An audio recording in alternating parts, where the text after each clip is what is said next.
voy a conversar ahora con Ángel Pedro Valerio, presidente de la Central Ayaninca del Río N. Care, justamente para hablar sobre lo que ha sido esta tragedia, este atentado. Ángel Valerio, muy buenos días y gracias por atendernos. Muchas gracias, estimado periodista. Como usted ya me presentó, mi nombre es Ángel Pedro Valerio, presidente de la Central Ayaninca del Río N, que está en una parte del BRAE. Correcto. Señor Valerio, cuéntenos por favor, digamos, cómo usted se entera, qué más sabe al respecto de lo que habría ocurrido, a qué se dedicaba. Obviamente sabemos que en los bares se vendía cerveza, etcétera, pero la gente que ahí vivía y que de alguna manera eran los parroquianos de estos bares, ¿a qué actividades se dedicaban? Mira, en primer momento responder la pregunta de cómo nos llegamos a enterar como organización, ¿no? Efectivamente, el día domingo por la tarde nos hemos llegado a enterar por un jefe de una comunidad nativa de Yaviro y San N, que es la comunidad próxima a ese centro poblado San Miguel del N, donde nos informan pues de que ha habido una matanza, una masacre en ese centro poblado, pero no sabíamos cuáles son las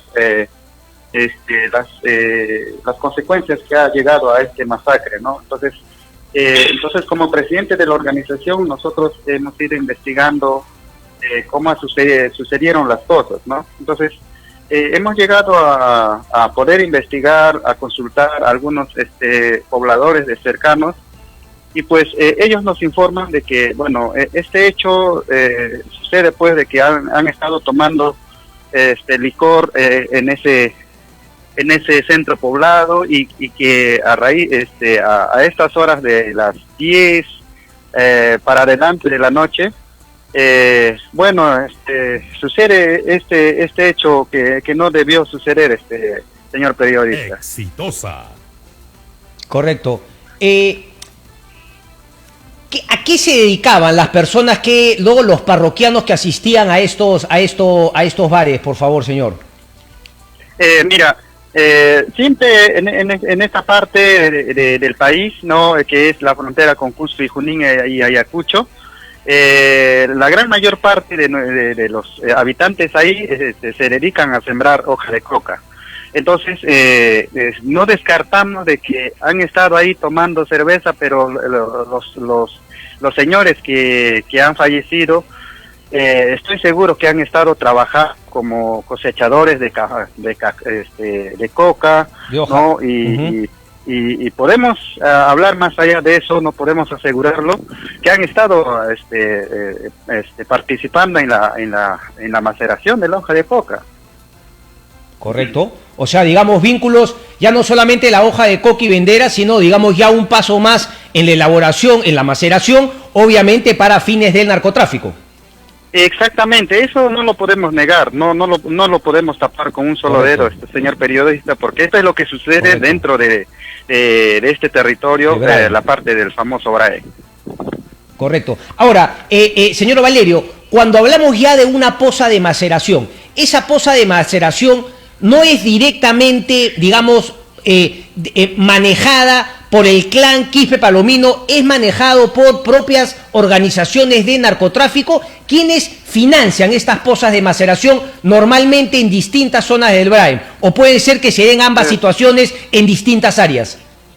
Son, efectivamente, son narcotraficantes, son los que financian este tipo de acciones. Ahora, los hermanos Quispe Palomino, lo que sí nos hemos llegado a enterar son, como se puede decir, son los policías de los narcotraficantes. Narcotraficantes. Entonces, exactamente, porque hay que entender que estos remanentes terroristas ya no son fuertes como antes, en los años 80, 90, ¿no? Entonces, ahora simplemente sirven de seguridad a los narcotraficantes, señor periodista. Correcto. Ahora, ha habido, ahora escuchaba justo acá también en esta radio, no más temprano, que un periodista habría conversado con uno de los testigos, y algunos testigos dicen que digamos, no tenían las características de normalmente las huestes de Sendero Luminoso, sobre todo el tema de los polos negros, y dicen que no tenían armas de largo alcance, a pesar de que ayer el señor Casas dijo que sí, había parecer una ráfaga de un armamento de largo alcance y además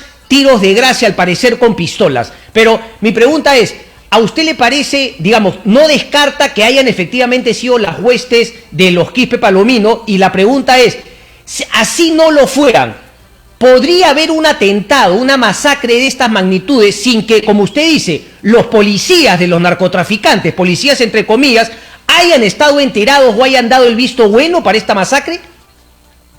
Sí, por supuesto que sí, descartamos la participación de esos hermanos, porque hay que entender que Vizcatán, no como el distrito, sino hay una parte de lo que le llaman Vizcatán, están concentrados las cabecillas de los remanentes terroristas.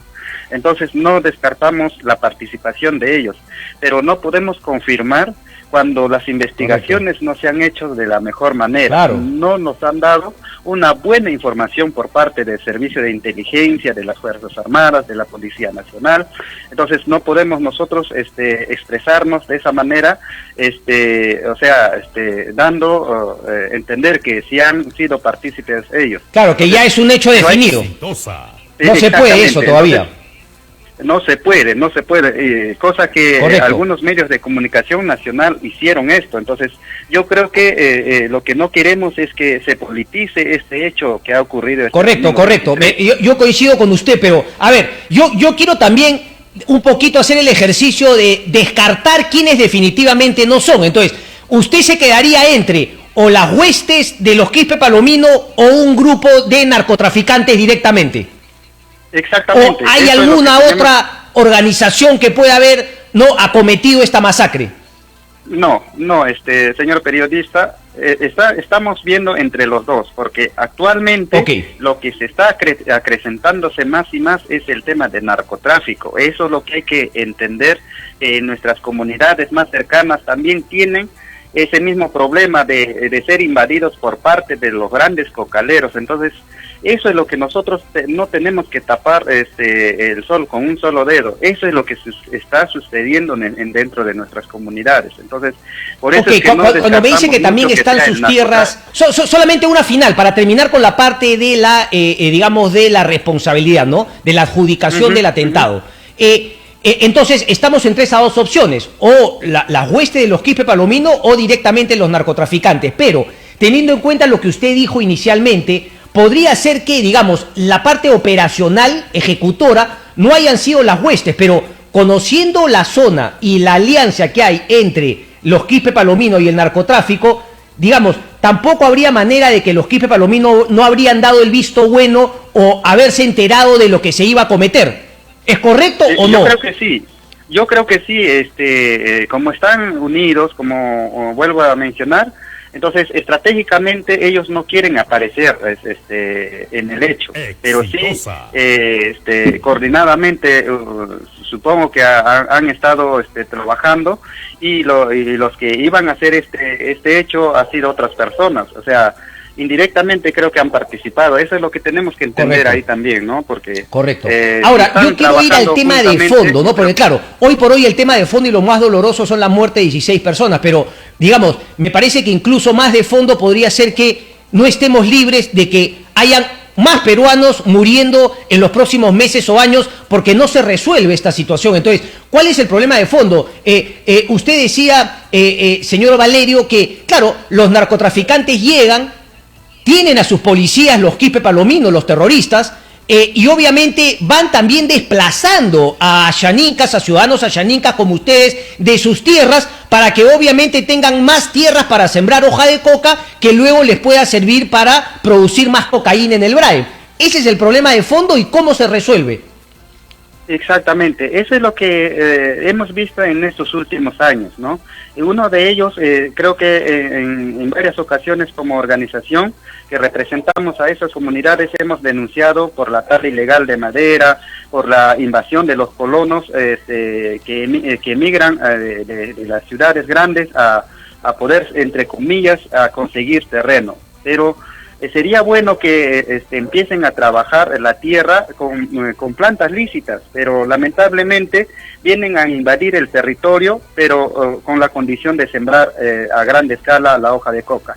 Como le mencioné, estratégicamente que utilizan estos grandes cocaleros para poder invadir al territorio, traen consigo a los remanentes de terrorismo, para que puedan instalarlos y los senderos se retiran, ¿no? Y quedan los grandes cocaleros a poder sembrar hoja de coca y al final transformarlo en droga. Entonces eso es lo que es el fondo del problema que tenemos en nuestras comunidades. Entonces yo creo que el Estado no debe dejar de lado esta situación que está pasando. Poco a poco, como vuelvo a decir, el narcotráfico está creciendo y está ganando terreno dentro del BRAE. Solamente para terminar, ¿usted cree entonces que esa guerra la estamos perdiendo? Es decir, todos nosotros peruanos, usted y yo, estamos perdiendo esa guerra frente al narcotráfico y a los remanentes de sendero en el BRAE. No estamos haciendo trabajo de inteligencia y peor aún, como yo decía, separar la parte de la policía de la parte social. ¿Estamos perdiendo esa guerra? ¿El Estado no llega a esa zona como debería? Exactamente, y no solamente por el tema de lo que es el tema de poder enfrentar... Claro, policial militar, sino digamos la presencia social del Estado, postas médicas, educación, etcétera. En el tema de las intervenciones de desarrollo, ¿no? El único que actualmente está presente, quiero decirlo enfáticamente, es a través de Devida, es el único por parte del Estado que está presente en el BRAE. Otras instituciones, llámese Ministerio de Agricultura, Ministerio de Educación, en temas de salud, infraestructura, medios de comunicación, que actualmente estamos teniendo serios problemas en el tema educativo. Nuestros alumnos están totalmente ceros en temas educativos por esta pandemia. Correcto. Señor Víctor, me tengo que ir, yo le agradezco muchísimo por su participación, seguiremos conversando sobre este problema que no lo podemos simplemente recordar cada vez que hay una noticia lamentable como la muerte de 16 peruanos.